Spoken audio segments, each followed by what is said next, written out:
स्वाज्ञोऽपि यत् प्रसादेन ज्ञानं तत्फलमाप्नुयात् सोऽयं हयास्यो भगवान् हृदय में भातु सर्वदा।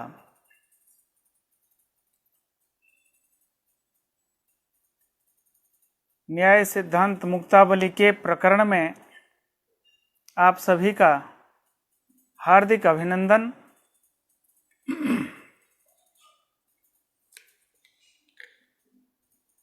शनैः शनैः हम लोग भाव पदार्थों का विवेचन कर चुके हैं। आज अभाव विवेचन के लिए उपस्थित हैं।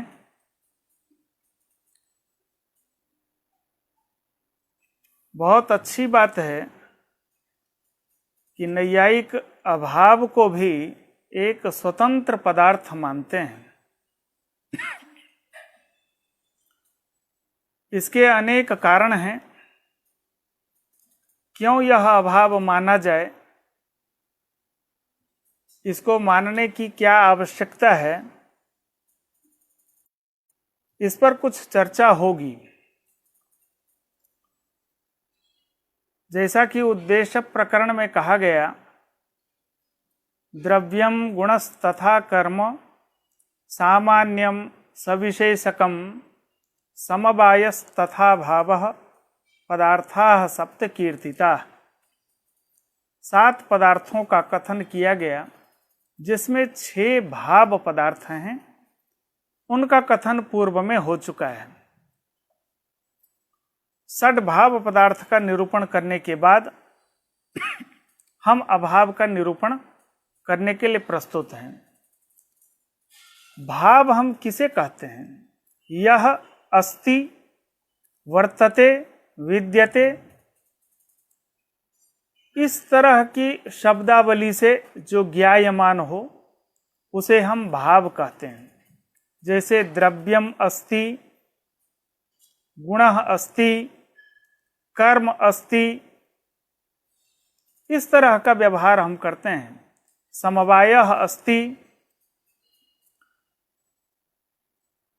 ये भाव शब्द से कहे जाते हैं, द्रव्य से लेकर के समवाय पर्यंत। और जो नास्ति इस शब्द से ज्ञात हो, जैसे भूतल है और वहां पर घट विद्यमान हो, तो हम कैसा वाक्य व्यवहार करेंगे? अत्र भूतले घटः अस्ति, ऐसा व्यवहार करते हैं। और घट को हटा दें, घट को हटा देने के बाद हम क्या व्यवहार करेंगे? अत्र भूतले घटो नास्ति। अस्ति इस व्यवहार के वास्ते हमें घट का ज्ञान अपेक्षित होता है। अत्र भूतले घटः अस्ति, इस व्यवहार के संपादन के लिए हमें घट का ज्ञान जरूरी है। और घटो नास्ति इस व्यवहार के लिए क्या अपेक्षित है? कौन ज्ञात करने की किसे ज्ञात करने का विषय हो रहा है? किसे हम ज्ञात करना चाहते हैं? और जिसे हम ज्ञात करना चाहते हैं वही है अभाव पदार्थ। इस व्यवहार में एक विशेषता है। एक पात्र में हम जल रखते हैं, ग्लास में, और उसमें 100 ग्राम परिमाण का एक ग्लास है। उस ग्लास में हम 50 ग्राम जल को रखते हैं। शीशे का ग्लास है, बाहर से दिख रहा है। देखने वाले 2-3 तरह के लोग हैं। उस ग्लास को देखने के बाद एक व्यक्ति कह रहा है इस ग्लास में आधा जल भरा हुआ है। एक व्यक्ति कह रहा है इस ग्लास में आधा ग्लास खाली है, पानी नहीं, आधा ग्लास नहीं है। ये व्यवहार का भेद, व्यवहार की भिन्नता हम किस आधार पर करते हैं? जल भी वही है, पात्र भी वही है, किंतु एक व्यक्ति अत्र पात्रे जलम अस्ति इत्याकारक व्यवहार कर रहा है, और एक व्यक्ति अस्मिन् पात्रे अर्धपात्रे जलाभावः विद्यते, इस तरह का व्यवहार करता है। कोई अस्ति इस व्यवहार को करता है और कोई नास्ति इस व्यवहार को करता है। इसी अभाव को लेकर के ही भूतले घटो नास्ति, यह जो व्यवहार होता है इसी को न्याय शास्त्र में भूतले घटा भावः इस शब्द से हम कहेंगे। भूतले घटो नास्ति, इसी को हम शब्दांतर करके अत्र भूतले घटा भावः, यह जो घटा भाव है वह घटस्य अभावः घटाभावः, ये व्यवहार होता है। यदि घट वहां विद्यमान हो तो यह अभाव नहीं दिखाई देगा, और घट नहीं हो तो घटाभाव दिखाई देता है।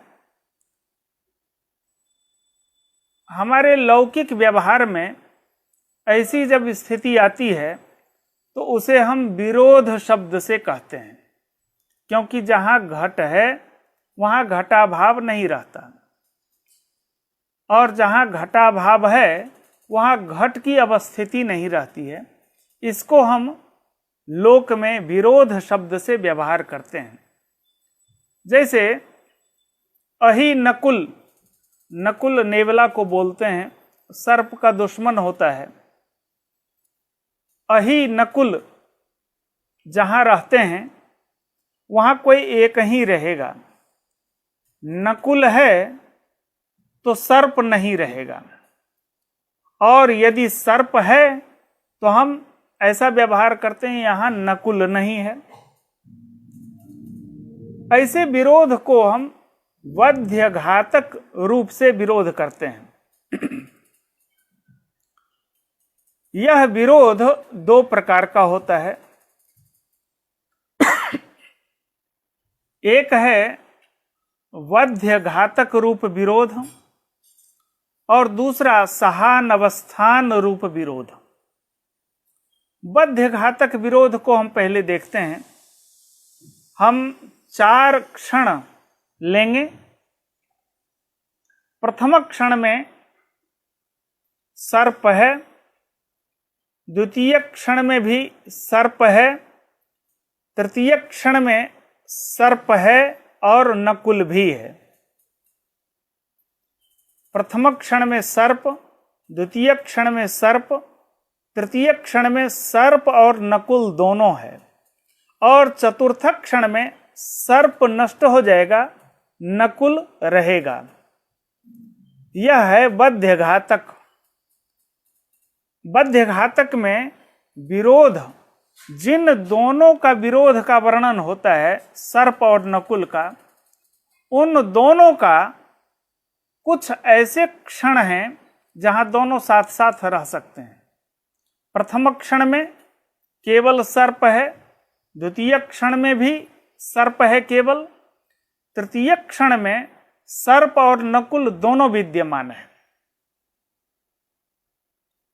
कदाचित चतुर्थ क्षण में भी, पंचम क्षण में भी सर्प और नकुल दोनों रहेंगे, लेकिन अंतिम एक ऐसा क्षण होगा जहां पर सर्प नहीं होगा, केवल नकुल होगा, क्योंकि नकुल ने सर्प को मार दिया। सर्प और नकुल का तृतीय क्षण में, चतुर्थ क्षण में एकत्र अवस्थिति है, लेकिन आगे के क्षण में सर्प की अवस्थिति नहीं है। ऐसे विरोध को हम सहानवस्थान विरोध कहते हैं।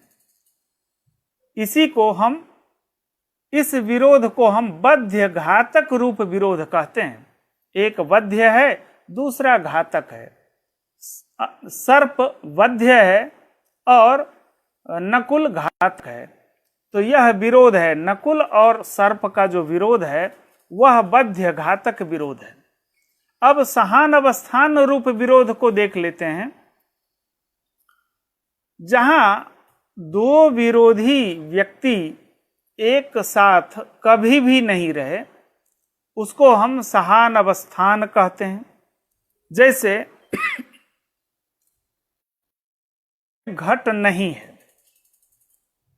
द्वितीय क्षण में भी घट नहीं है, तृतीय क्षण में घट आ गया तो वहां केवल घट रहेगा, घटा भाव नहीं रहेगा। चतुर्थ क्षण में भी घट ही रहेगा। क्यों? वहां सहान अवस्थान रूप विरोध है, क्योंकि घट के नहीं होने से वहां घटा भाव है प्रथम क्षण में, द्वितीय क्षण में। लेकिन तृतीय क्षण में जब घट आ गया तो घटा भाव नष्ट हो गया। एक ऐसा भी क्षण नहीं है जहां घट और घटा भाव दोनों रह जाए। ऐसा एक भी क्षण वहां पर नहीं मिलेगा जहां घट और घटा भाव दोनों विद्यमान हो। इसलिए वहां पर जो विरोध है वह है सहान अवस्थान रूप विरोध। दो क्षण तक घटा भाव है, तृतीय क्षण में घट आ गया। कोई ऐसा क्षण नहीं मिला जहां घट और घटा भाव दोनों एक कालावच्छेदेन एकत्र अवस्थित रहे। इसलिए हम इसको सहान अवस्थान रूप विरोध कहते हैं। हम अभाव को जानने के लिए एक भूमिका कर रहे हैं।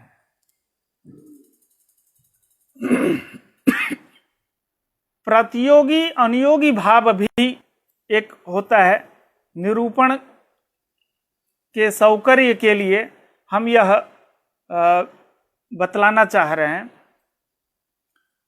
जो विरोध है उसका एक नामकरण कर देते हैं, उसका नाम कर देते हैं प्रतियोगिता। अभाव में रहने वाला जो विरोध है उसका नाम है अनियोगिता। यह प्रतियोगिता और अनियोगिता दोनों साकांक्ष हैं। विरोध और प्रतियोगिता ये कहने से प्रश्न होगा, किसका विरोध, किसकी प्रतियोगिता, किसकी अनियोगिता? ये सब ससंबंधिक होंगे। इसलिए आधेयता और आधेयता और अधिकरणता, इन दोनों में जैसे निरूप्य निरूपक भाव संबंध होता है वैसे ही प्रतियोगिता और अनियोगिता में भी निरूप्य निरूपक भाव संबंध समझना चाहिए। घटनिष्ठ प्रतियोगिता निरूपित अनियोगिता का आश्रय अभाव होता है और अभावनिष्ठ अनियोगिता निरूपित जो प्रतियोगिता है उस प्रतियोगिता का आश्रय घट होता है। इस तरह से हम सर्वत्र इसको समझेंगे। जहां जहां अभाव हो वहां वहां एक प्रतियोगी होगा, दूसरा अनियोगी होगा। अभाव में सामान्यतः चार भेद कहे गए हैं, प्राग भाव, प्रध्वंसा भाव, अत्यंता भाव और अन्योन्या भाव। जिसमें मुक्तावली में दो प्रकार का अभाव कहा, संसर्गा भाव और अन्योन्या भाव। अन्योन्या भाव का कोई भेद नहीं है, संसर्गा भाव के तीन भेद बतलाए हैं, प्राग भाव, प्रध्वंसा भाव, अत्यंता भाव। इसी अभाव के मध्य में कुछ एक ऐसा भी अभाव होता है जिसे हम सामान्य भाव शब्द से कहते हैं। सामान्य भाव, जैसे सामान्य भाव कहते हैं प्रतियोगिता भाव पदार्थ में जो भी भाव है घटादि, उसमें विद्यमान जो विरोध है उसका निरूपण किया गया। वह विरोध बद्ध घातक रूप विरोध है, सहानवस्थान रूप विरोध है। इसका निरूपण एक अहिनकुल और घट घटा भाव को लेकर के किया गया।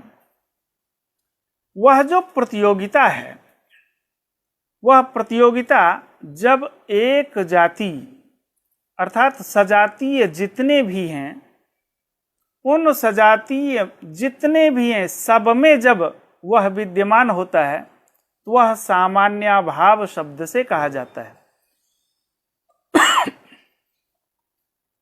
प्रतियोगी और अनियोगी, इसको और भी दूसरे भाषा में कहें, यस्याभावः स प्रतियोगी यस्मिन् अभावः स अनियोगी। भूतले घटाभावः एक प्रयोग है, एक वाक्य है। हम किसका अभाव ले रहे हैं? घट का अभाव ले रहे हैं, इसलिए घट प्रतियोगी है।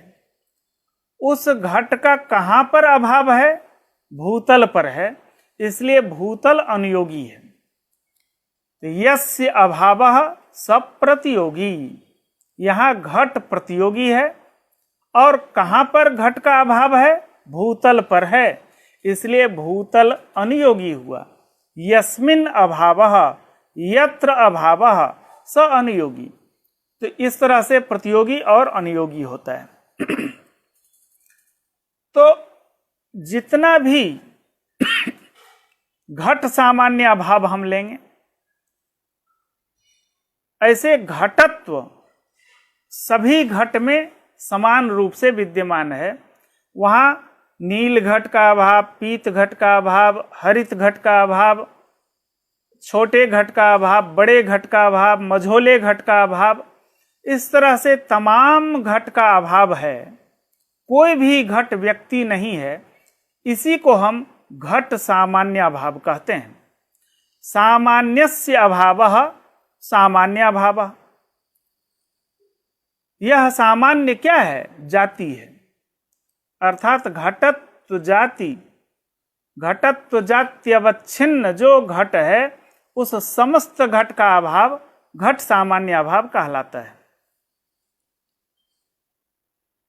यदि घट सामान्यस्य अभावः यह अर्थ करते हैं तो वह घट सामान्य अभाव, इसका अर्थ जो घटत्व सामान्य है उसका अभाव ले लिया जाता है। यह अभाव विवक्षित नहीं, घटत्व सामान्य का अभाव विवक्षित नहीं है, किंतु सभी घट का अभाव, सभी जो भी कहा गया नंबर 1 से लेकर के परार्ध पर्यंत जो घट है, सभी घट व्यक्ति का अभाव घट सामान्य अभाव है। घट सामान्य जो घटत्व है, तद घटत्ववत घटत्ववान जो भी है सबका अभाव घट सामान्य अभाव होता है। यह घट सामान्य अभाव का विरोधी है। किसी भी प्रकार से येन केनापि घटेन घट सामान्य अभाव को हम हटा नहीं सकते हैं, यह समझना चाहिए। यहां पर हम एक ऐसे उदाहरण को ले लेते हैं जो सभी के अवगमन का विषय बन जाए। किसी कारणवश मत्स्य को हम जल से निकाल देते हैं, वह चाहे हम प्रयोग के तौर पर करते हैं, हम अहिंसावादी हैं, हम वैष्णव भी हैं, लेकिन हमें एक प्रयोग करना है, इसलिए मत्स्य को मारना हमारी नियति नहीं है, हमारी वैसी कोई धारणा भी नहीं है। इसलिए हम एक प्रयोग केवल करते हैं, मत्स्य को जल से बाहर करते हैं। मत्स्य का अभी जल से वियोग हो गया है, वह मत्स्य अभी व्याकुल है। क्यों? उसे क्या चाहिए? मिष्ठान्न चाहिए, रोटी चाहिए? नहीं, उसे जल चाहिए। सह मत्स्य इदानीम जलम अपेक्षते। वह क्या देख रहा है? मत्स्य जलाभाव को देख रहा है, जलाभाव का अनुभव कर रहा है। किस तरह के जलाभाव का अनुभव कर रहा है? गंगा जल का अभाव, यमुना जल के अभाव को देख रहा है मत्स्य, सागर के जल का अभाव देख रहा है, वृष्टि के जल का अभाव देख रहा है। प्रयाग जो संगम है, संगम के जल को वह मत्स्य खोज रहा है। कीदृश जल के अभाव को वह देख रहा है। वह जल सामान्य भाव को मत्स्य अवगाहन कर रहा है। क्यों? किसी भी प्रकार का जल चाहिए उसे, कोई भी जल वहां अपेक्षित है, चाहे वह गंगा जल हो, यमुना जल हो, त्रिवेणी संगम का जल हो, सागर का जल हो, वृष्टि का जल हो, कूप का जल हो, कोई भी जल आ जाए, उस जल से उस मत्स्य की तृप्ति संभव है। कोई तडाग का जल दे दे, कूप का जल दे दे, गंगा का जल दे दे, वह कोई भी जल है, वह जलाभाव का विरोधी है। विरोध रूपा जो प्रतियोगिता है, वह प्रतियोगिता नदी जल में भी है, तडाग जल में भी है, कूप जल में भी है। सभी जल में जलाभाव निष्ठा प्रतियोगिता विद्यमान है। इसलिए यह जो जलाभाव है वह जल सामान्य अभाव कह सकते हैं। अब हम एक विशेषाभाव को, जो सामान्य भाव से एक विलक्षण होगा, ऐसा विशेषाभाव को हम देखते हैं। ऐसा यह जो एक तो जल सामान्य भाव हुआ, सामान्य भाव इसको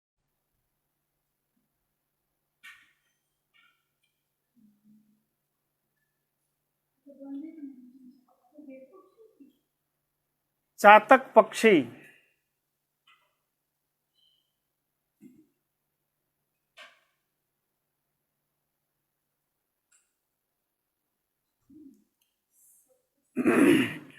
मध्य में कुछ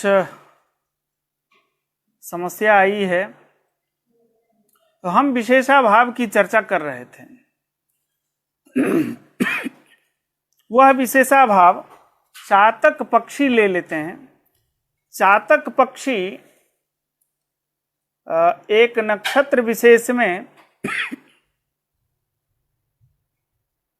वृक्ष की शाखा पर बैठ करके वह भी किसी चीज को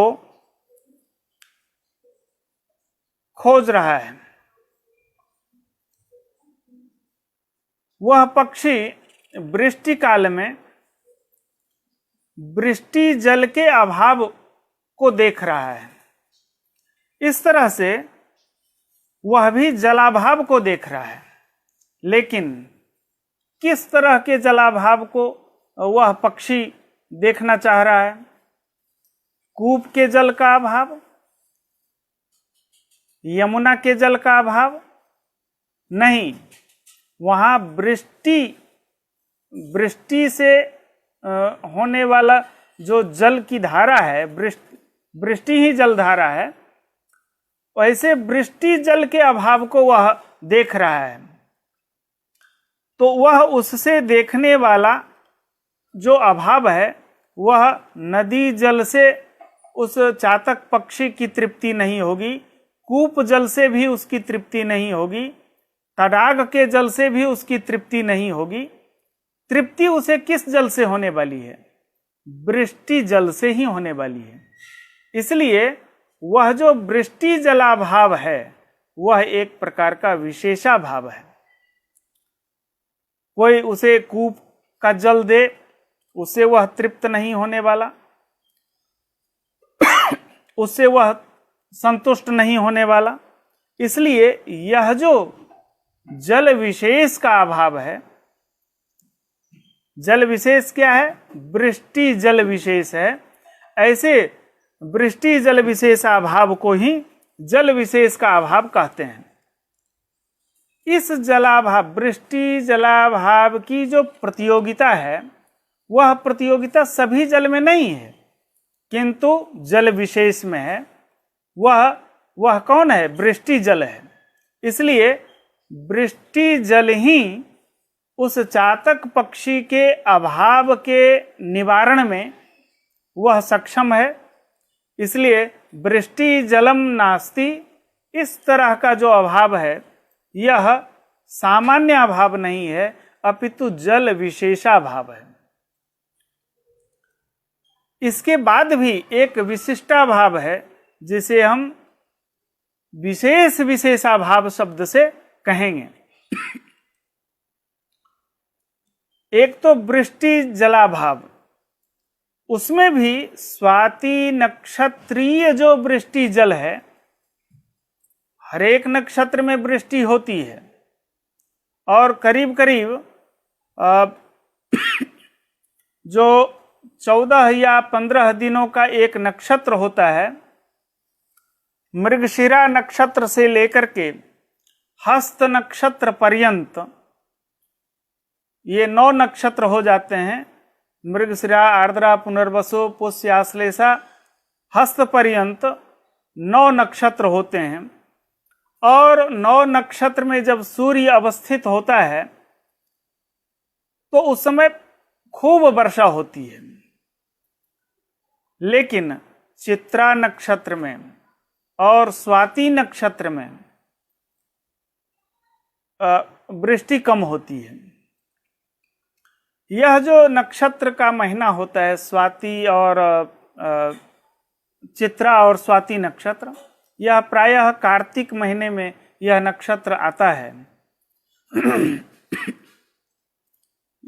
तो स्वाति नक्षत्रीय जो वृष्टि है, उस समय सागर में विद्यमान जो शुक्ति है और जो पक्षी विशेष है, वह भी चातक पक्षी, वह भी वृक्ष के ऊपर की शाखा में बैठ करके उसी स्वाति नक्षत्र के जल को पान करने की इच्छा रखता है, वह पक्षी विशेष। तो स्वाति नक्षत्रीय वृष्टि जल की कामना शुक्ति को भी है और पक्षी को भी है। तो वह स्वाति नक्षत्रीय वृष्टि जलाभाव को देख रहा है। यह अभाव कूप जल से, नदी जल से या वृष्टि जल से इसका निवारण संभव नहीं है। किसी भी वृष्टि जल से इसका निवारण नहीं होगा, सिवा स्वाति नक्षत्र को छोड़ करके। बाकी जो मृगशिरा, आर्द्रा, पुनर्वसु, पुष्य, इन नक्षत्रों में होने वाली वृष्टि जल से तृप्ति संभव नहीं है, अपितु चित्रा नक्षत्रीय वृष्टि जल होने पर उसे तृप्ति नहीं होगी, अपितु स्वाति नक्षत्रीय जो वृष्टि जल है, उसी वृष्टि जल को वह अपेक्षा करता है। इसलिए यह अभाव जल सामान्य अभाव नहीं है, जल विशेषाभाव भी नहीं है। न जल सामान्य और न ही स्वाति नक्षत्रीय, ये वृष्टि जल सामान्य भी इसका नहीं है, अपितु स्वाति नक्षत्रीय वृष्टि जल ही इसकी प्रतियोगिता होगी। जल विशेष रूप जो वृष्टि जल है, उसमें भी यह विशेष है कि स्वाति नक्षत्रीय वृष्टि जल जो होता है, यह विशेष विशेषाभाव कहा जाता है। इसी तरह पुष्प सामान्य भाव नील पुष्पाभाव, शरदकालीन नील पुष्पाभाव, यह क्रमशः सामान्य अभाव, विशेष विशेषाभाव अर्थात विशिष्टाभाव, ये सब समझना चाहिए। इस तरह से अभाव के निरूपण में कुछ इस तरह के सामान्य अभाव की चर्चा यहाँ की गई है। अब हम ग्रंथ को लेकर के एक चर्चा को प्रस्तुत करेंगे।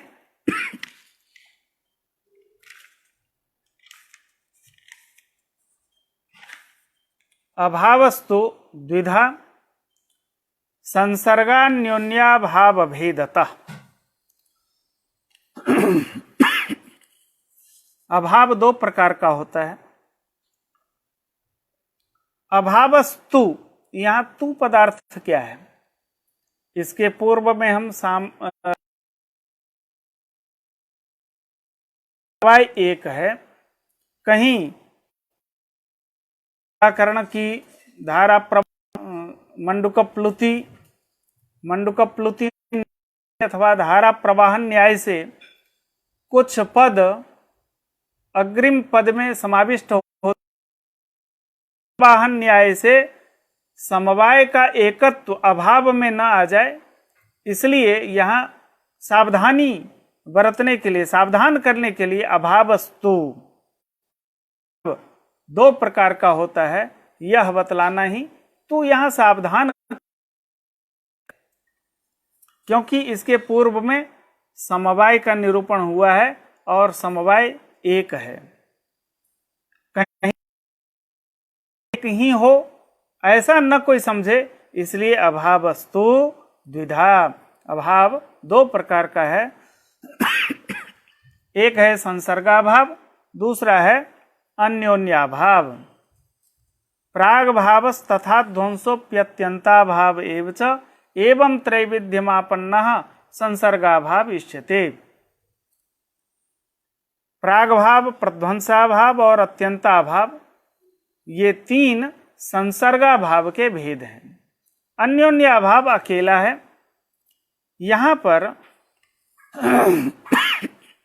संसर्गान्योन्याभाव भेदतः, इसमें कुछ समास हम कर लेते हैं।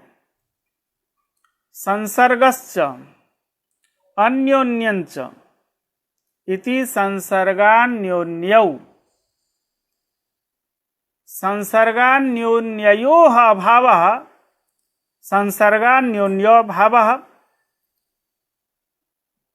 संसर्गान्योन्याभावः यह बन गया, और सचासौ भेदः संसर्गान्योन्याभाव भेदः तस्मात् संसर्गान्योन्याभाव भेदतः।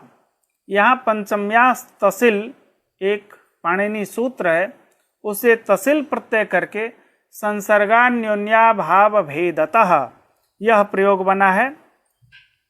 उसका अर्थ है संसर्गान्योन्याभाव भेदात, पंचमी अर्थ में ही तसिल है।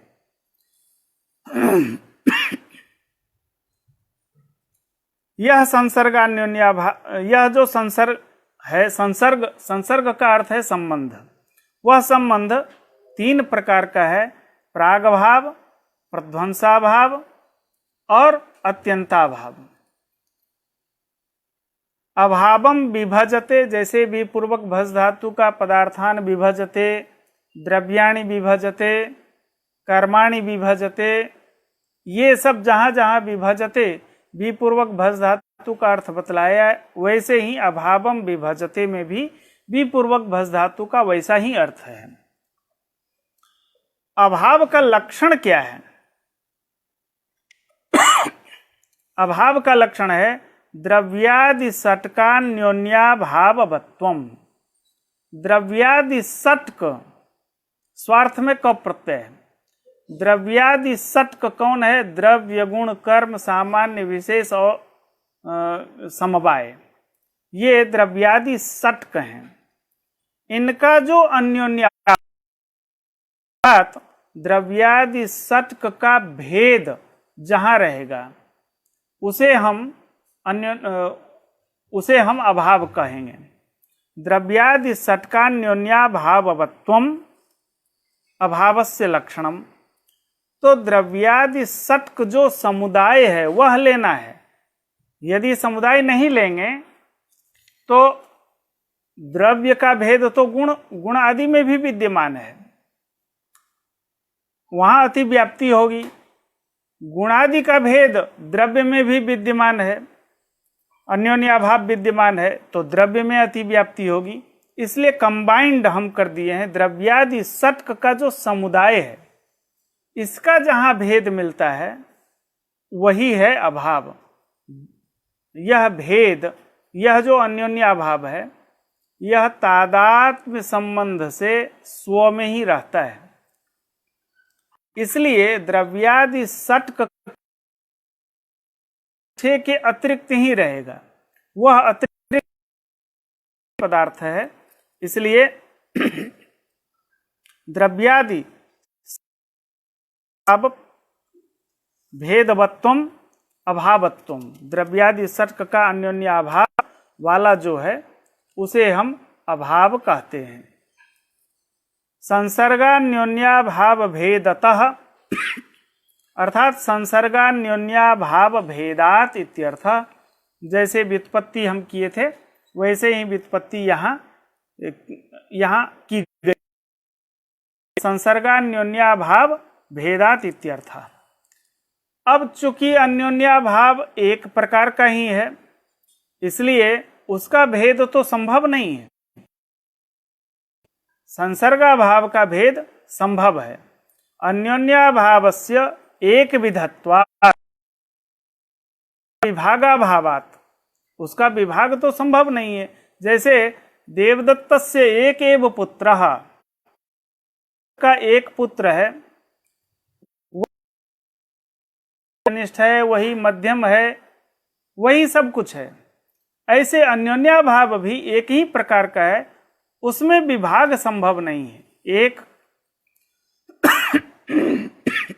एक का विभाग नहीं होता है, विभाग तो कम से कम दो का होगा।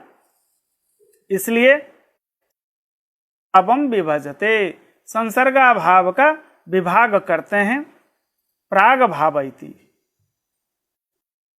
भाव किसे कहते हैं? तो कहा अन्य भाव है उसे हम संसर्गाभाव कहते हैं। अब अन्योन्याभाव किसे कहते हैं? तो तादात्म्य संबंधावच्छिन्न प्रतियोगिता का भावत्वम अन्योन्याभावत्वम, जिसकी प्रतियोगिता तादात्म्य संबंधावच्छिन्ना हो उसे हम अन्योन्याभाव कहते हैं। अर्थात तस्य आत्मा तदात्मा, तदात्मनः अभावः, तदात्मनः भावः, तदात्मनो भावः तादात्म्यम, अर्थात अभेद। अन्योन्याभाव से भिन्न हो और अभाव हो, संसर्गाभाव कहे। अब अन्योन्याभाव किसे कहते हैं? तो तादात्म्य संबंधावच्छिन्न है, उसको हम अन्योन्याभाव कहते हैं। यदि हम अभावत्वम संसर्गाभावस्य लक्षणम कर दें, अन्योन्याभाव भिन्न हैं, संसर्गत्वम संसर्गाभावस्य लक्षणम, तो यह लक्षण अन्योन्याभाव में भी चला जाएगा। इसलिए अन्योन्याभाव भिन्नत्व विशेषण दिया गया। और अन्योन्याभाव भिन्नत्व क्यों दिया?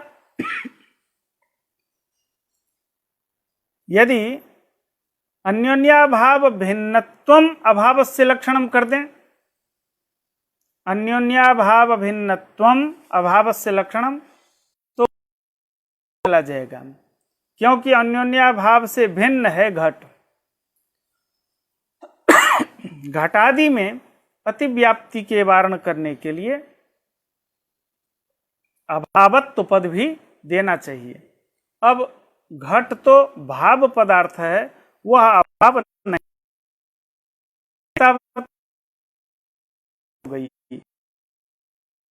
त्वे सति अभाव संसर्गाभावस्य लक्षणम। यहाँ कहा विनाश्य भावत्वम प्राग भावस्य लक्षणम।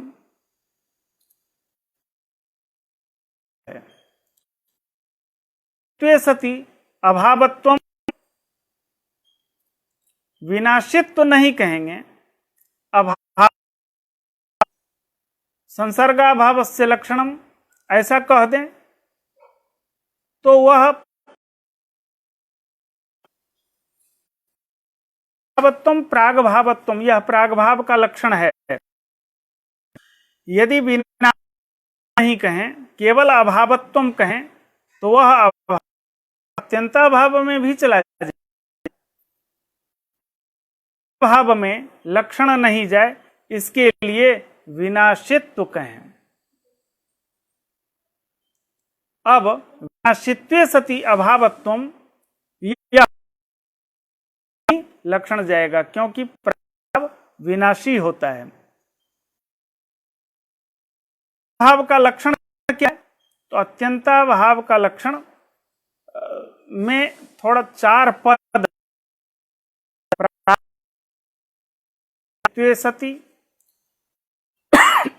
ध्वंसा प्रतियोगित्वे सति, अन्योन्याभाव भिन्नत्वे सति अभावत्वम, यह है अत्यंताभाव का लक्षण।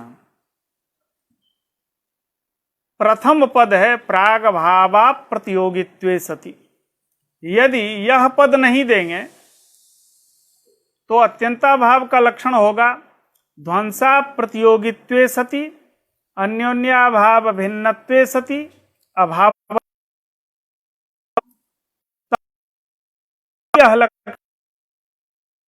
ध्वंस में अति विवरण करने के लिए प्राग भावा प्रतियोगित्वे सति यह विशेषण आवश्यक है। यदि द्वितीय पद नहीं दें,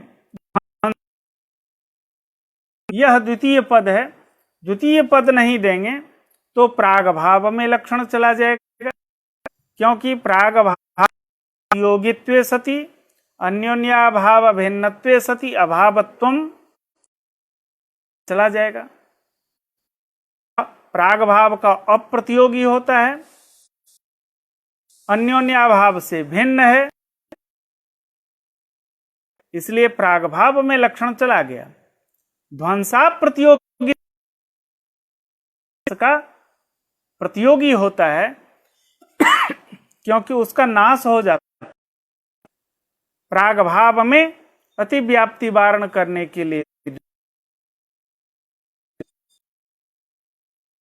लक्षण नहीं जाए, इसलिए तृतीय पद अन्योन्याभाव भिन्नत्वे सति, यह तृतीय पद भी देना होगा। और तृतीय पद यदि दे दें तो अन्योन्याभाव से भिन्न नहीं होता है। और प्राग भावा प्रतियोगी ध्वंसा प्रतियोगित्वे सति अन्योन्याभाव भिन्नत्वम अभावस्य लक्षणम, परमाणु में अतिव्याप्ति होगी, क्योंकि परमाणु भाव का भी अप्रतियोगी, ध्वंस का भी अप्रतियोगी है और अन्योन्याभाव से भिन्न भी है। इसलिए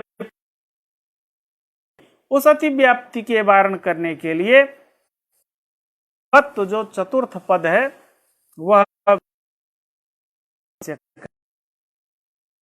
अभाव नहीं है, इसलिए उसमें लक्षण नहीं जाए। प्रत्येक पद की व्यावृत्ति हो गई।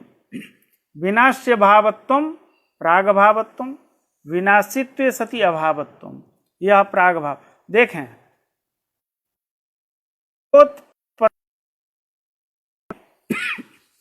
घट नहीं रहता है, पूर्व में घट का प्रागभाव रहता है। ऐसे अभाव को हम, वह अभाव घटोत्पत्ति के समानांतर तुरंत वह नष्ट हो जाता है। तो पूर्व सहान अवस्था कहा, जगह घट घटाभाव दोनों नहीं रहता है। का प्राग भाव था तो वहां घट नहीं है। जैसे देखें, घट का निर्माण करने वाला कोई है, घट के निर्माण के पूर्व में वह मृत्तिका का आनयन करता है, चक्र को रखने के लिए की अपना करता है, चक्र लाता है और घट को निर्माण करने के बाद उसे चक्र से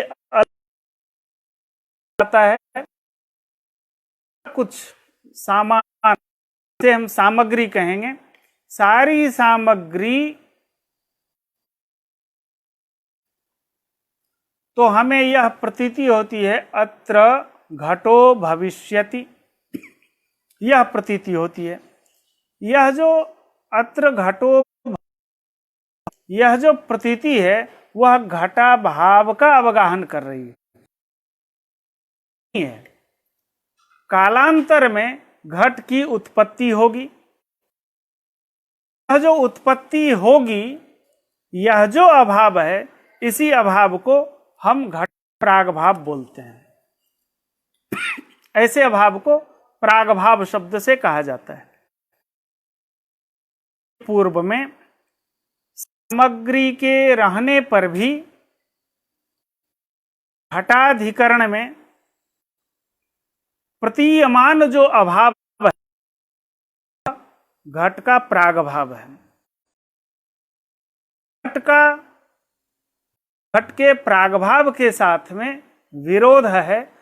कैसा विरोध है? सहानवस्थान रूप विरोध है, जो पूर्व में हम आपसे चर्चा कर चुके हैं। जब घट का प्रागभाव है वहां पर घट नहीं है, और जब घट उत्पन्न हो गया वहां घट का प्रागभाव घट का है। यह सहानवस्थान है, यह घट का कहलाता है।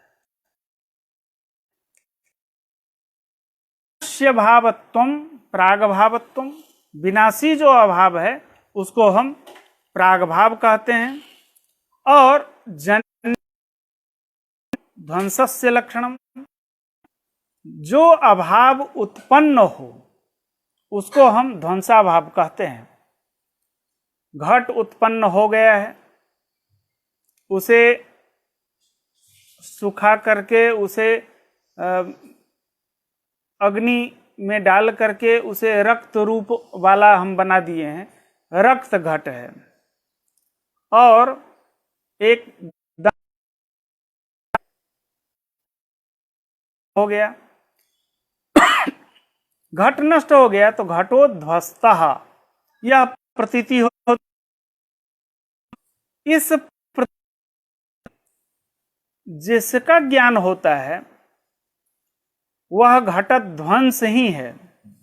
यह द्वितीय अभाव है, घटध्वंस। अत्यंत सामान्यतः का है। अभाव ध्वंसत्वम, जो जन्य अभाव हो उसे हम ध्वंसाभाव। नित्य संसर्गाभावत्वम अत्यंताभावत्वम, जो नित्य से हम अत्यंता हैं, उस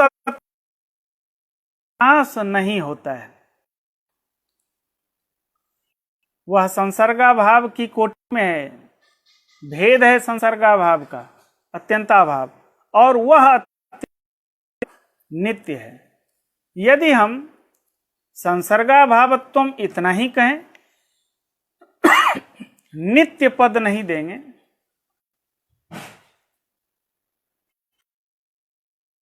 अब में और ध्वंस में भी जाएगा।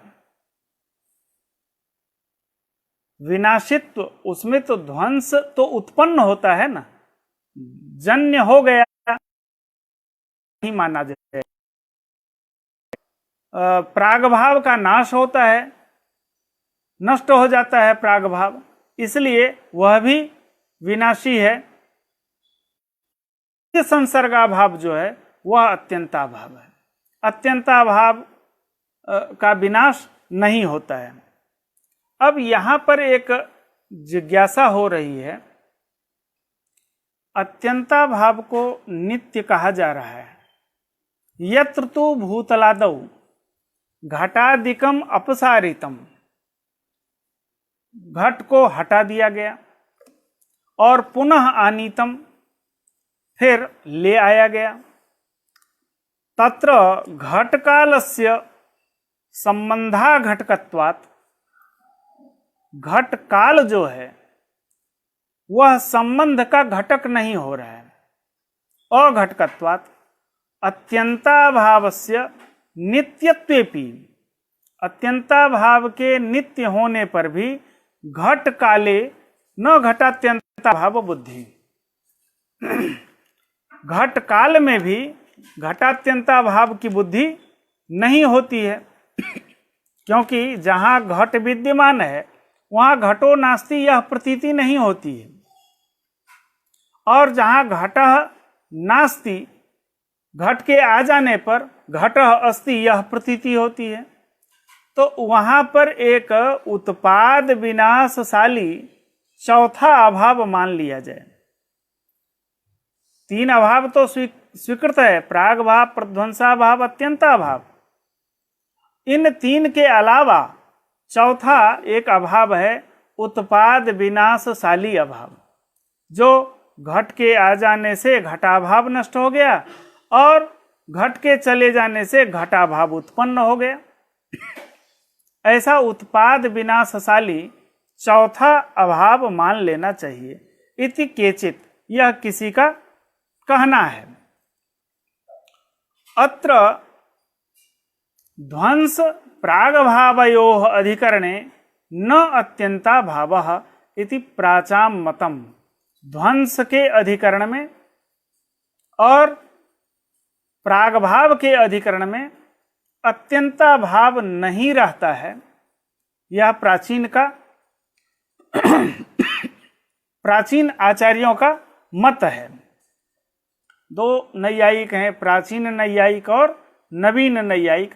तो नवीन नैयायिक के मत में दोनों एक साथ रह सकते हैं, अर्थात प्रागभाव के अधिकरण में भी अत्यंताभाव रह सकता है और ध्वंस के अधिकरण में भी अत्यंताभाव रह सकता है।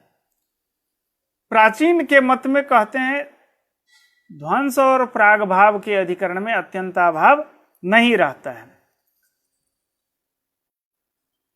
श्याम घट में रक्त रूप का अभाव है।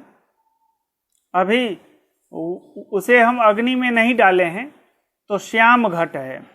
श्याम घट में रक्त रूप का अभाव है, रक्तो नास्ति। यह जो रक्तो नास्ति, यह जो प्रतीति है अत्यंताभाव को बतला रही है। श्याम घटे रक्तो नास्ति। और रक्त घटे, जब अग्नि में डाल दिया गया घट को और अग्नि से जब बाहर निकलता है तो वह रक्त रूप वाला घट हो जाता है। उस रक्त घट में श्यामो नास्ति, श्याम रूप नहीं है, वहां भी अत्यंताभाव। तो रक्त घट में श्यामो नास्ति, श्याम घट में रक्तो नास्ति। यह जो अभाव, यह जो समझ में आ रहा है कि दोनों अत्यंताभाव को अवगाहन करने वाला अभाव है, ऐसी बात नहीं है। श्याम घट में रक्तो नास्ति, यह जो प्रतीति है वह रक्त के प्रागभाव को अवगाहन करने वाली प्रतीति है। अर्थात श्याम घटे रक्त रूपस्य प्रागभावः और रक्त घटे श्याम रूपस्य ध्वंसः, यह अवगाहन करने वाली प्रतीति है। अत्यंताभाव को अवगाहन करने वाली प्रतीति नहीं है, क्योंकि दोनों का विरोध है। श्याम घट में रक्त रूप, श्याम घट में जो रक्त के अत्यंताभाव को प्रतीति करने वाली रक्तो नास्ति प्रतीति है, उस अत्यंताभाव का प्राग भाव के साथ में विरोध है। इसी तरह श्यामो नास्ति, यह जो है प्रतीति वह ध्वंस के साथ में प्रतीति हो रही है, वहां भी ध्वंसाधिकरण में भी अत्यंताभाव नहीं रहता, दोनों का विरोध है, ऐसा प्राचीन आचार्यों का मत है। लेकिन नवीन आचार्य कहते हैं नव्यास्तु तत्र विरोधे मानाभावात, ध्वंस के अधिकरण में और प्रागभाव के अधिकरण में भी अत्यंताभाव रह जाएगा, दोनों का विरोध नहीं है। इसलिए मानाभावात ध्वंसादि कालावच्छेदेनापि अत्यंताभावः वर्तते इत्याहुः, ऐसा कहा गया है। अब एक मीमांसक संप्रदाय हैं जो अभाव को मानते ही नहीं। वह कहते हैं अभाव को अधिकरण स्वरूप मान लिया जाए, अभाव को स्वतंत्र हम क्यों माने। भूतले घटो नास्ति, वह घटो नास्ति, घटाभाव जो भूतल में दिखाई दे रहा है वह वस्तुतः घटाभाव नहीं है, भूतल ही दिखाई दे रहा है, तो वह अधिकरण ही मान लिया जाए। घटाभाव भूतल स्वरूप है। घटे पटाभाव, वह जो पटाभाव है वह घट स्वरूप है, क्योंकि पटाभाव का अधिकरण घट है, इसलिए वह अधिकरण स्वरूप ही अभाव को मान लिया जाए, क्या हानि है, ऐसा मीमांसकों का अभिप्राय है। ननु अस्तु अभावानाम अधिकरणात्मकत्वम,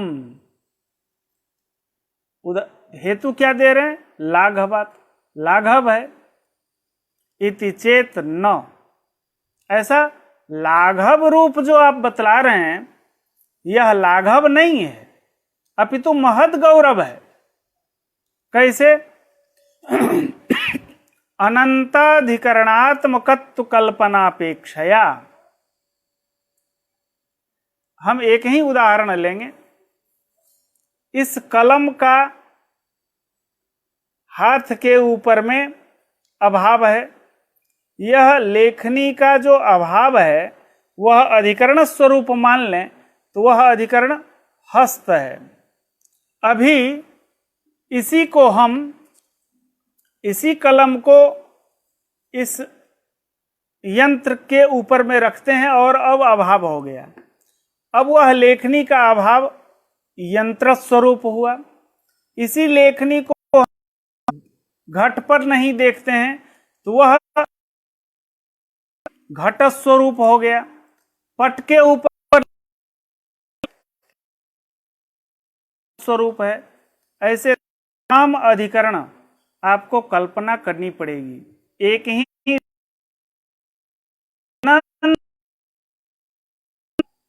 कभी वह घट स्वरूप हुआ, पट स्वरूप हुआ, हस्त स्वरूप हुआ, मस्तक स्वरूप हुआ, कुछ भी हो सकता है। तो अनंत अधिकरण,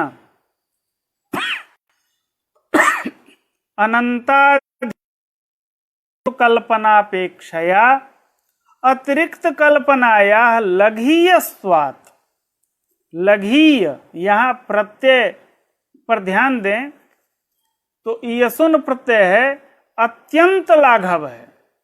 गौरव की बात तो छोड़ दीजिए, यहां अधिकरण स्वरूप मानने में महान गौरव हुआ और अतिरिक्त मान लिया अर्थात अभाव स्वरूप मान लिया तो उसमें महान लाघव है, लघीयस्वात्।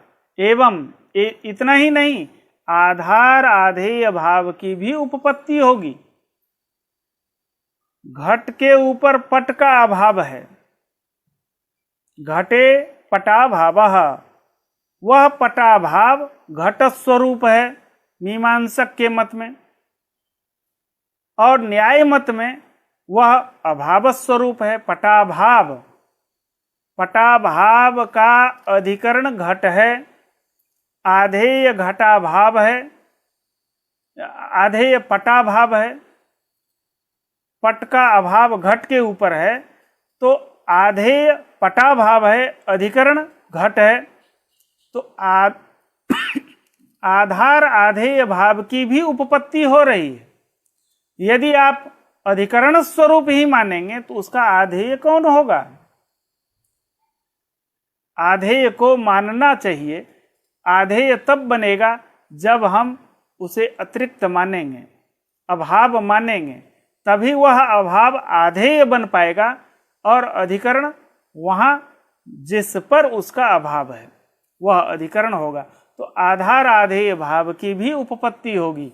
यदि आप अधिकरण स्वरूप ही मानेंगे तो इसकी उपपत्ति संभव नहीं है। और भी दोष है, यदि आप अतिरिक्त नहीं मानते हैं, स्वतंत्र नहीं मानेंगे अभाव को, एवं तत्तत् शब्द गंध रसाद्य भावानाम प्रत्यक्षत्वम अपि उपपद्यते। अभाव को हम स्वतंत्र मानेंगे तो उसका प्रत्यक्षत्व भी उपपन्न होता है। पृथ्वी में गंध है और वायु में गंध नहीं है, तो वायु गंधाभावः, यह प्रतीति किससे होती है? घ्राण से होती है, क्योंकि नियम है यो गुणो येन इंद्रियेण गृह्यते तदगता जाति ही तदभावश्च तेनैव इंद्रियेण गृह्यते। गंध का प्रत्यक्ष घ्राणेन्द्रिय से होता है, तो गंधत्व और गंधाभाव का भी प्रत्यक्ष घ्राणेन्द्रिय से ही होगा। तो वायु में जो गंधाभाव की प्रतीति हो रही है वह प्रतीति घ्राणेन्द्रिय से हो जाती है। यदि आप अधिकरण स्वरूप मानेंगे तो क्लेश होगा आपको। अधिकरण कौन है? गंधाभाव का अधिकरण वायु है। अब वायु का प्रत्यक्ष घ्राणेन्द्रिय से करो, यह समस्या होगी। आगे की समस्या आपको पता नहीं चलती है, कुछ भी बोल देते हैं। इसलिए अभाव को स्वतंत्र पदार्थ मानना चाहिए। एवं तत्तत् शब्द गंध रसाद्य भावानाम प्रत्यक्षत्वम उपपद्यते। अन्यथा यदि नहीं मानेंगे तो तत्तत् अधिकरणानाम तत्तदीन्द्रियाग्राह्यत्वात् प्रत्यक्षत्वम न स्यात्। तत्तत् अधिकरण का, जैसे वायु गंधाभाव, तो गंधाभाव का अधिकरण कौन है? वायु है। तत्तदीन्द्रियाग्राह्यत्वात्, अब गंधाभाव का प्रत्यक्ष तो हम घ्राणेन्द्रिय से करते हैं, उसका अधिकरण, गंधाभाव का अधिकरण वायु है। वायु का ग्रहण तो घ्राणेन्द्रिय से संभव नहीं है, तो उसका प्रत्यक्ष ही नहीं हो पाएगा। वायु का प्रत्यक्ष होता है, त्वगिंद्रिय से होता है, पर अब आप अधिकरण स्वरूप मानेंगे तो उसका प्रत्यक्ष नहीं होगा। अभाव को स्वतंत्र हम मान लेते हैं, तब यह उपपत्ति बन जाती है। इसलिए कृपा करके अभाव को स्वतंत्र पदार्थ आप भी मान लीजिए। नैयायिक तो मानते ही हैं। अन्यथा तत्तद अधिकरणानाम तत्तदीन्द्रियाग्राह्यत्वात् प्रत्यक्षत्वम न स्यात्। जब हम स्वतंत्र माने हैं, अभाव स्वतंत्र पदार्थ है, वह अधिकरण स्वरूप नहीं है, इसका खंडन हो गया, अधिकरण स्वरूपता का खंडन हो गया है। इसी तरह कोई अभाव को ज्ञान विशेष मानते हैं, कोई काल विशेष ही मानते हैं अभाव को, यह भी खंडित हो गया। वह ज्ञान विशेष नहीं है, काल विशेष नहीं है, अधिकरण स्वरूप नहीं है। एतेन ज्ञान विशेष काल विशेषाध्यात्मकत्वम अभावस्य प्रत्युक्तम, यह भी खंडित हो गया है। इस तरह से अभाव स्वतंत्र पदार्थ है, वह भाव से भिन्न है और वह सातमा पदार्थ है। इस तरह से यहाँ पूर्ण होती है। अगले दिन से साधर्म्य का